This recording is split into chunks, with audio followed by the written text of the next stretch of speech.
जैसे कि आप लोगों ने पिछले एपिसोड में देखा था, वाइस प्रिंसिपल उस एल्डर के बारे में बताता है जो कि हान फेई बाई है। ये देखते हुए लूफिन बहुत ही ज्यादा हैरान होता है। वो मन ही मन सोचता है कि क्या ये वही ड्रैगन नेशन के 3 एल्डर्स में से एक है। ये लॉन्गड्यू के अपर एंचेलॉन में उन 3 लोगों में से एक है जिनके पास डिसीजन लेने की सबसे ज्यादा पावर है। यहाँ तक कि सीनियर त्यू को भी इन 3 एल्डर का कमांड मानना ही होगा। तो ये देखते हुए इसमें कोई भी हैरानी की बात नहीं है कि उसके आसपास इतने सारे गार्ड्स क्यों है। वाइस प्रिंसिपल आगे बढ़ते हुए लूफिन से कह रहे होते हैं, चलो हमें इन्हें फॉलो करना होगा। यहाँ पर लूफिन मनी मन कह रहा होता है, ओल्ड हान हमारी पहली मुलाकात में ही एक स्ट्रॉन्ग सपोर्टर बनने के लिए तैयार हो गए हैं, तो इसका मतलब वो मुझे पहले से ही जानते होंगे। खैर, मैंने ये कभी नहीं सोचा था कि नेशनल ट्रायल में पार्टिसिपेट करने से मैं इतने इम्पोर्टेंट फिगर से मिलूंगा। इसी के साथ वो कार में बैठते हुए वाइस प्रिंसिपल से कह रहा होता है, वाइस प्रिंसिपल झाओ, ये मास्टर हान फेई बाई जो कि ड्रैगन नेशन के 3 एल्डर्स में से एक है, लेकिन आखिर मैंने उनसे कोई भी ऑरा महसूस क्यों नहीं किया।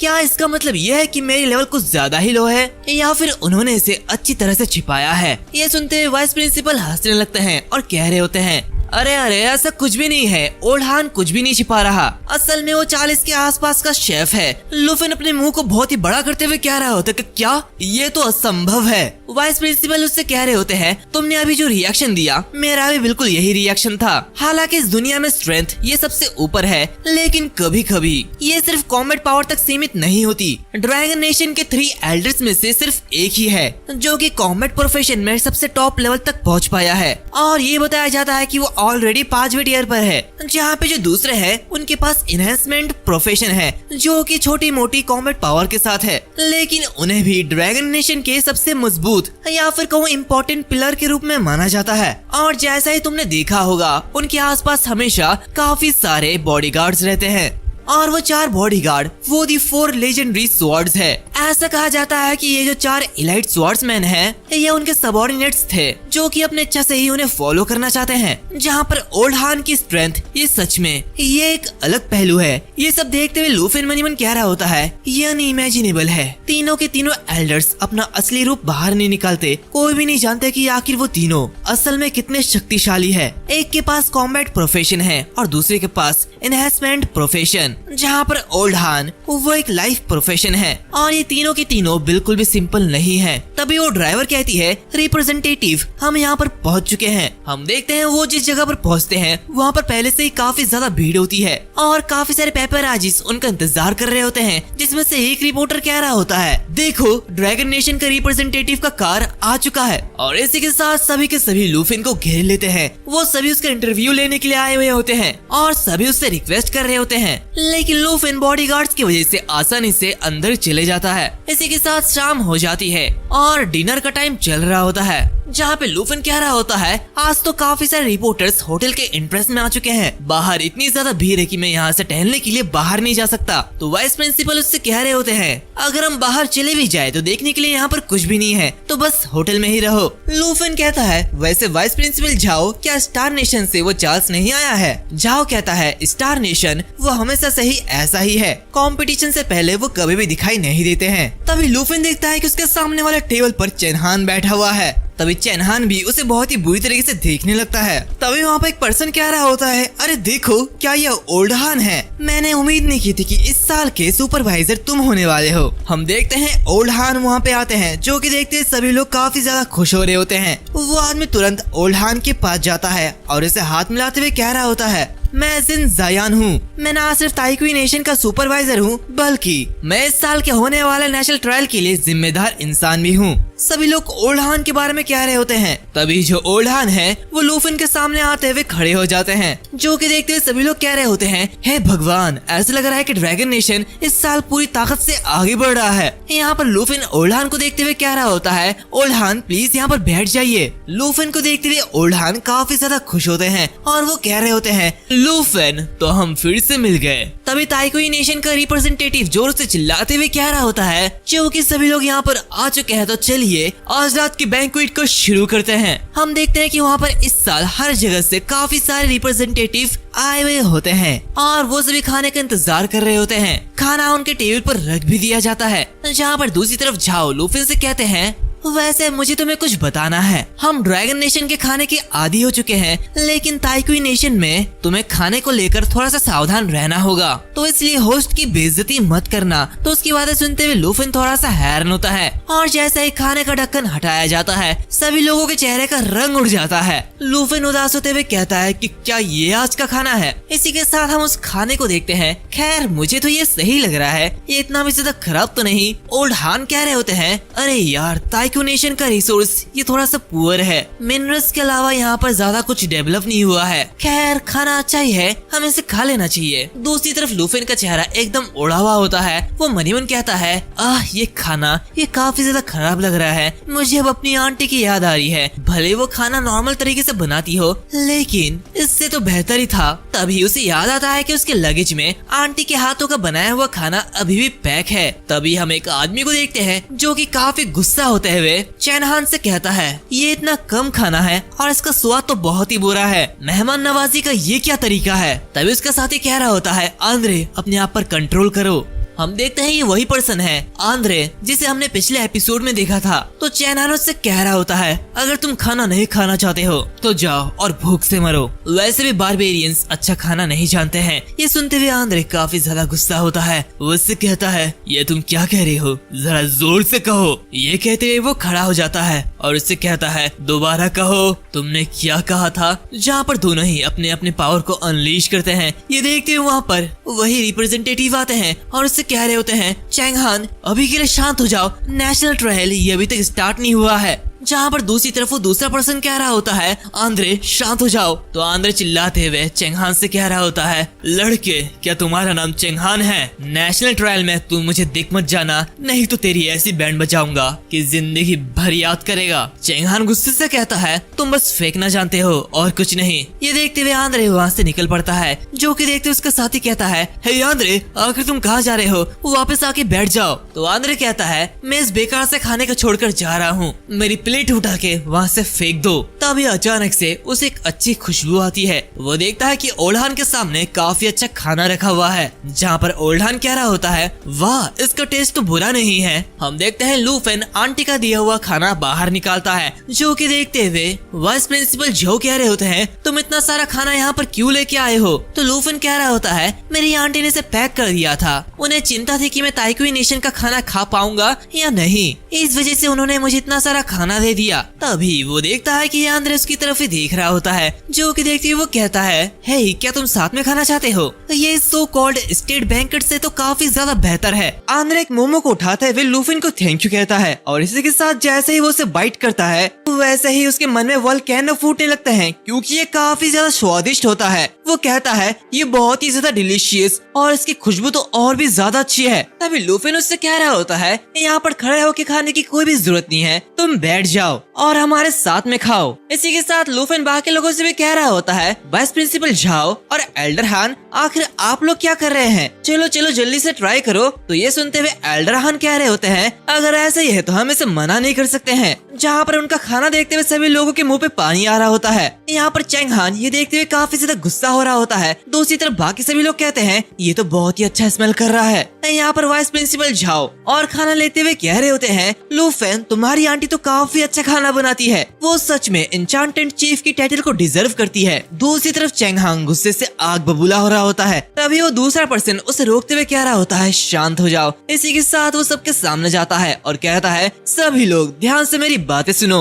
वैसे भी अभी सभी का खाना खत्म होने वाला है, तो क्यों ना सबको जरूरी बातें बताई जाए। इसीलिए मैं अभी आप सभी को इस साल के नेशनल ट्रायल के रूल्स और मैप्स के बारे में बताने वाला हूँ। ये कहते हुए वो वहाँ पर एक बिग स्क्रीन ओपन करता है, जहाँ पर वो काफी सारे मैप को शो करते हुए कह रहा होता है, जैसे कि तुम लोग देख सकते हो ये जो मैप्स है ये इस साल के नेशनल ट्रायल में होने वाले हैं। जो कि देखते हुए सभी लोग कह रहे होते हैं, ये क्या है? क्या ये कोई कंपोजिट मैप है? यहाँ पर लूफिन वनीमन कहता है, 9 अलग अलग टेरेंस और हर एक में यूनिक भयानक बीस्ट होंगे। ये तो बहुत ही ज्यादा बढ़िया है। जितना बड़ा ये मैप होगा ये कंपटीशन उतना ही लंबा होगा, तो ये मेरे पावर को नर्चर करने के लिए बहुत ही ज्यादा बढ़िया है। सभी लोग कह रहे होते हैं, अरे ये तो बहुत ही ज्यादा बड़ा है, ऐसे तो पिछले सालों में कभी नहीं हुआ, ये अब तक का सबसे बड़ा मैप है। तो वो पर्सन कह रहा होता है एग्जैक्टली मेरा मानना है कि सभी ने इस बात पर ध्यान दिया होगा कि इस साल हमारे ताइक्यू नेशन ने इतिहास का सबसे बड़ा मैप बनाने के लिए दुनिया भर से अलग अलग टेरेन को चूज किया है, और इसमें से हर एक टेरेन्स पर जो भयानक बीस्ट होंगे उनकी लेवल 50 से लेकर 80 तक होगी। जहाँ पर जितने ज्यादा भयानक बीस्ट होंगे उनके रेयरिटी के अकॉर्डिंग ही तुम्हें पॉइंट्स दिए जाएंगे। इसका सीधा मतलब कहूँ तो जितना स्ट्रॉन्ग बीस्ट होगा उतने ही ज्यादा तुम्हें पॉइंट मिलेंगे। इसी के साथ हमने पॉइंट अर्न करने के लिए एक नए तरीके को इंट्रोड्यूस किया है, जो तरीका मिशन पॉइंट्स के जरिए होता है। यानी कि हर एक टेरेन पर जो मिशन पॉइंट होते हैं वो हमारे जरिए ही सेट किए जाएंगे, जहाँ पर किसी भी मिशन को मिशन पॉइंट से कंप्लीट करने के बाद हम एक्स्ट्रा पॉइंट रिवॉर्ड में देंगे, जहाँ पर ये मिशन कंटेंट ये बिल्कुल रैंडमली होगा। और ऑफ कोर्स हर एक पर्सन एक ही समय में सिर्फ एक ही मिशन को ले सकता है, और दूसरा मिशन लेने से पहले उसे वो पहला वाला मिशन पूरा करना होगा। ये देखते हुए सभी लोग बहुत ही ज्यादा हैरान होते हैं, जहाँ पर लूफी मनीमन कहता है मैं गैस कर सकता हूँ कि बाकी लोग क्या सोच रहे होंगे। हम देखते हैं कि वो भी काफी परेशान नजर आ रहा होता है। वो मनीमन कह रहा होता है अब तक सिर्फ introduction how to gain points के बारे में था, जिसे देखते हुए लगता है कि ये पीवीपी को डिस्करेज करता है, जहाँ पर जैसे जैसे हर एक कंट्री का रिप्रेजेंटेटिव अपनी पॉइंट्स को बनाता है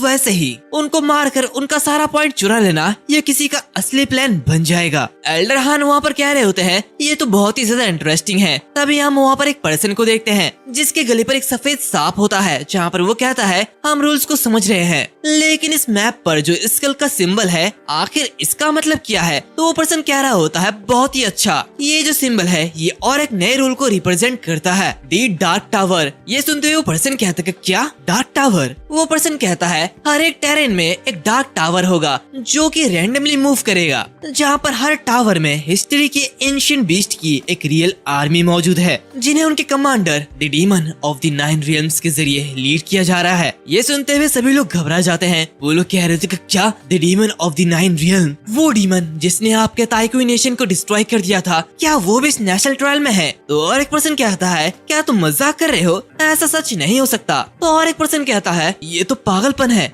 लूफन कह रहा होता है द डीमन ऑफ द 9 रियल्म्स। तभी प्रिंसिपल जाओ कह रहे होते हैं ये वो एंशिएंट मॉन्स्टर है जिसे ताइक्यू नेशन के जरिए सील्ड कर दिया गया था। 50 साल पहले हुआ एक ऐसा एक्सीडेंट जिसने सील को तोड़ दिया था, और इसी की वजह से पूरा का पूरा ताइक्यू नेशन वो the demon of the 9 realm और इसके आर्मी के हाथों लगभग डिस्ट्रॉय हो गया था। तभी एल्डर हान कह रहे होते हैं अल्टीमेटली इसे 5/4 स्टेज एक्सपर्ट्स के जरिए सील्ड कर दिया गया था, और वो ताइक्यू नेशन के सुप्रीम नेशनल हीरो है। तो लूफिन कहता है the demon of the 9 realm जैसे एंशिएंट बीस्ट को मारने के लिए 5/4 स्टेज एक्सपर्ट्स की जरूरत पड़ी। तभी वो सांप वाला पर्सन कह रहा होता है मिस्टर जिन आमतौर पर नेशनल ट्रायल में मॉन्स्टर्स की एट्रीब्यूट काफी कम होती है, तो मैं जानना चाहूंगा कि आखिर इन डीमंस में अभी उनकी ओरिजिनल पावर कितनी है। ये सुनते हुए मिस्टर जिन एक इविल स्माइल दे रहे होते हैं। वैसे गाइस मुझे लगता है कि ये ताइक्यू नेशन पक्का कुछ कांड करने वाला है। खैर हम देखते हैं कि मिस्टर जिन कह रहा होता है गुड क्वेश्चन, यही तो इस साल के नेशनल ट्रायल को इतना ज्यादा इंटरेस्टिंग बनाता है,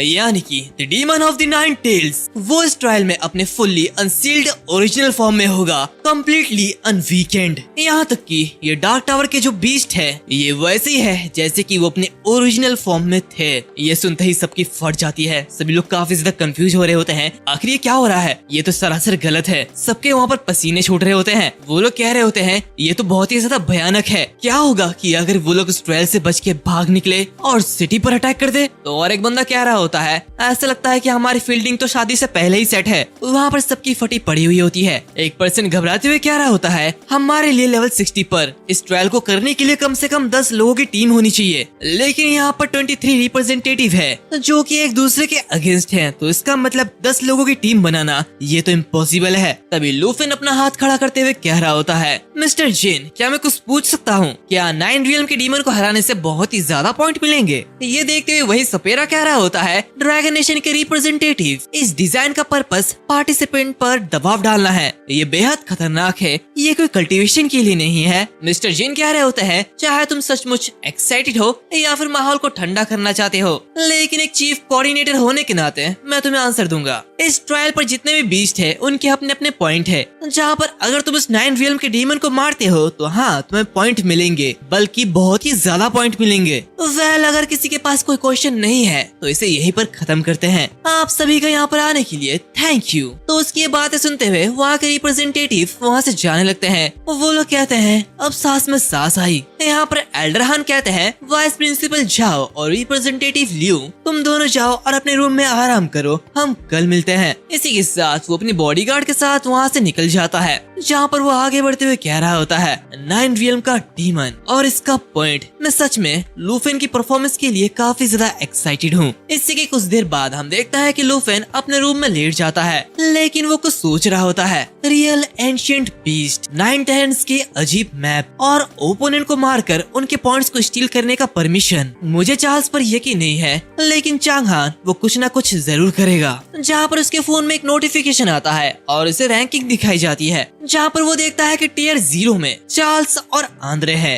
टियर 1 में किम सुंग हान यानी कि चांगहान है और लूफेन भी है। खैर मुझे पता नहीं चलता कि आखिर ये चाइना वाले करना क्या चाहते हैं, ये हर बार कैरेक्टर का नाम क्यों बदल देते हैं। जो भी हो, लूफेन ये देखते हुए कह रहा होता है कि क्या मैं एक्चुअली टियर 1 में हूँ। लेकिन ये क्या बकवास है, मुझे और चांगहान को एक साथ रखना ये तो कोई बात नहीं बनता, इससे तो मेरी इमेज की बदनामी होगी। और ये अपने आप को सबके सामने एक रेपुटेबल मीडिया कहते हैं, लेकिन ये कौन है जो कि मेरे ही नीचे है और ये भी टियर 1 में है। मुझे जरूर इससे सावधान रहना होगा। हम देखते हैं ये साकुरा नेशन की मुसाशी तेन है। इसी के साथ हमें अगले सुबह का सीन दिखाया जाता है, जहाँ पर ये नेशनल ट्रायल शुरू होती है, जहाँ पर बताया जाता है इस साल का नेशनल ट्रायल ये ताइकुई नेशन के जरिए होस्ट किया जा रहा है और ये अब शुरू होता है। हम देखते हैं वहाँ पर सारे के सारे रिप्रेजेंटेटिव मौजूद होते हैं। सभी लोग उनके लिए बहुत ही ज्यादा एक्साइटेड होते हैं। सभी को बताया जाता है आखिरकार अब वो पल आ चुका है, सभी आसमान की तरफ देखो, द सीक्रेट रियल्म की पोर्टल ऑफिशियली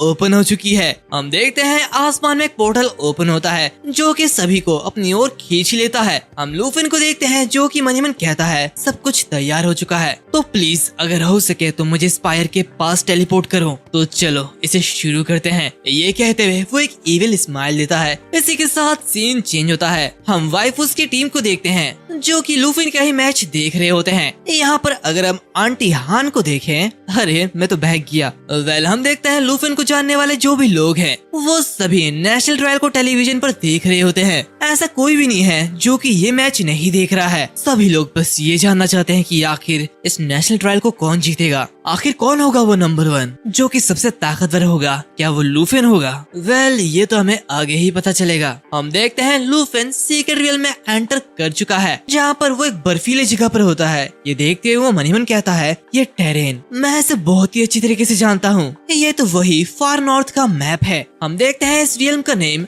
आइस फील्ड है। वो अपने मैप को ओपन करता है और अपनी लोकेशन देखने लगता है। वो कहता है मैं अभी इस आइस फील्ड के बीच में हूँ और रैंक अभी तक अपडेटेड नहीं हुआ है, तो इसका मतलब किसी ने भी स्कोर नहीं किया। इसी के साथ इस आइस फील्ड के लोअर राइट कॉर्नर में एक टास्क है। ये तो बढ़िया है, ये मेरा फर्स्ट टारगेट होगा। इसी के साथ उसके बाद जो ब्रेसलेट है वो ब्रेसलेट बाकी सभी रिप्रेजेंटेटिव्स के पास भी है, यानी कि सभी रियल टाइम रैंकिंग देख सकते हैं और सर्वाइवर्स के नंबर को भी देख सकते हैं, और जिसका स्कोर सबसे ज्यादा हाई होगा वो ऑब्वियसली सबका टारगेट बन जाएगा। लूफेन मन ही मन कहता है तो मैं कहना चाहूंगा रूल बिल्कुल सिंपल है और मुझे ये बहुत ही ज्यादा पसंद है। इसी के साथ वो जियाओ येई और जिंग चैन को समन करता है और आगे बढ़ते हुए जिंग चैन से कह रहा होता है जिंग चैन टीम अप के बारे में क्या ख्याल है, चलो जियाओ येई के साथ मिलकर लेवल अप करते हैं। लेकिन जिंग चैन उसे इग्नोर करते हुए उसके कंधे पर बैठ जाता है। ये देखते हुए लूफेन कहता है अरे ये तो अब भी मेरी बात नहीं मान रहा। खैर चलो जियाओ येई हमें आगे निकलना होगा, चलो अब शिकार की तलाश करते हैं। दूसरी तरफ हम एक बड़े से रेगिस्तान में चेंगहान को देखते हैं जो कि अकेले अकेले आगे बढ़ रहा होता है। ये देखते हुए वो कह रहा होता है तो मैं फिर से उसी टेरेन पर वापस आ चुका हूँ, जहाँ पर वो अपनी एबिस एंटेंगलर को समन करता है, जहाँ पर वो काफी सारे क्लोन्स बना लेता है और उन्हें देखते हुए कह रहा होता है इन एबिस एंटेंगलर को मिला के मेरे पास 9 रिजरेक्शन के चांसेस है। ये तो बढ़िया है। प्रैक्टिकली कहूँ तो मैं एकदम इमॉर्टल हूँ, मुझे कोई नहीं मार सकता। तभी अचानक से एक बंदा आते हुए उसके इंटेंगलर को मार देता है, जहाँ पर वो कह रहा होता है ये तो बहुत ही ज्यादा बुरा हुआ, अब तो तुम्हारे पास 8 चांसेस है। हम देखते हैं ये जो पर्सन है ये वही शाकुरा नेशन का मुसाशी तेन है, जो कि देखते हुए चेंगहान कह रहा होता है मुसाशी तेन, आखिर तुमने मेरे समन बीस्ट को क्यों मारा, हम एलाइज है ना। तो मुसाशी तेन उससे कह रहा होता है शांत हो जाओ, हम अभी भी एलाइज है। मैं तो बस ये देख रहा था कि अगर मैं तुम्हारे समन किए गए बीस्ट को मारूंगा तो मुझे पॉइंट मिलेंगे या फिर नहीं। तो चेंगहान चिल्लाते हुए कह रहा होता है अगर तुम्हें पॉइंट चाहिए तो जाओ और लूफिन को मारो। हमने पहले इस बारे में बात की थी कि अगर मेरे समन बीस्ट को मारा जाए तो इससे मेरी रिजरेक्शन के चांसेस ये कम हो जाएंगे। तो मुसाशी कह रहा होता है अरे चिल करो यार, तुम्हारे पास अभी भी 8 चांसेस बाकी है, तो इतना फ्रस्ट्रेट क्यों हो रहे हो। खैर चलो ठीक है, मैं तुम्हें कुछ बॉस दे दूंगा, तुम उन्हें मारकर पॉइंट बना लेना, ओके। तो चेंगहान वहाँ से आगे बढ़ते हुए कह रहा होता है मेरे पास तुम्हारे साथ बकवास करने के लिए टाइम नहीं है, समझे, तो साइड हटो और मुझे आगे बढ़ने दो। तो मुसाशी उससे कह रहा होता है अरे मुझे पीछे मत छोड़ो, मिस्टर जिन ने सबके नाक के नीचे से काफी कोशिश करने के बाद मुझे यहाँ पर टेलीपोर्ट किया है, उसने मुझे सीक्रेटली तुम्हारे पास भेजा है, तो इसलिए बेहतर ये होगा कि तुम अपने साथी की रक्षा करो। चेंगहान आगे बढ़ते हुए कहता है बकवास करना बंद करो और चुप रहो ताकि ओवरसीयर सुन ना सके। हमारा अलायंस वैसा ही है जैसे कि बात हुई थी, मैं लूफिन से निपट लूंगा और तुम ब्लैक ड्रैगन का ख्याल रखना, और इसके बदले मैं तुम्हें उस पार्ट के बारे में बता सकता हूँ जिसे जिन जियानान ने डार्क स्पायर को इंट्रोड्यूस करते समय छोड़ दिया था। और जब डार्क स्पायर इस मैप में रैंडमली मूव करने लगेगा और अगर किसी पार्टिसिपेंट को डिटेक्ट कर लेगा तो ये ऑटोमेटिकली उसके ऊपर अटैक लॉन्च कर देगा। तो मुसाशी कहता है कि क्या, आखिर तुमने मुझे इसके बारे में पहले क्यों नहीं बताया। तभी मैं सोचू कि आखिर तुमने इतने सारे रिजरेक्शन चांसेस क्यों प्रिपेयर किया है। वैसे अगर हम 9 रियल्म के डीमन से फाइट करते हैं तो तुम तो रिजरेक्ट कर सकते हो, लेकिन मेरा क्या होगा। तो चेंगहान कह रहा होता है जो कि हम एलाइज है तो मैं नेचुरली तुम्हें प्रोटेक्ट करूंगा। इसी के साथ वो अपनी पावर का उसके ऊपर यूज कर देता है, जो कि देखते हुए मुसाशी बहुत ही ज्यादा हैरान होता है। वो कहता है आखिर ये क्या है। चेंगहान कह रहा होता है इसे अवॉइड मत करो, ये एबिस कॉन्ट्रैक्ट है। तभी अचानक मुसाशी को कुछ महसूस होने लगता है, वो घर आ जाता है और उसे बहुत ही ज्यादा दर्द होने लगता है, वो घुटनों पे बैठ जाता है। चेंगहान वहाँ से निकलते हुए कह रहा होता है मैं और तुम अब सक्सेसफुली एबिस कॉन्ट्रैक्ट के साथ जुड़ चुके हैं और अब से तुम भी मरने के बाद मेरे एबिस समन बीस्ट के साथ रिजरेक्ट कर सकते हो, लेकिन ऑफ कोर्स अगर मैं मरूंगा तो तुम भी मारे जाओगे। ये कहते हुए वो बहुत ही इविल स्माइल देता है एंड इसी के साथ ये एपिसोड खत्म होता है। मुझे उम्मीद है कि तुम लोगों को ये एपिसोड बहुत ही अच्छा लगा होगा, तो प्लीज इसे जितना हो सके उतना ज्यादा शेयर करना। मिलता है अगले वीडियो में, तब तक के लिए बाय।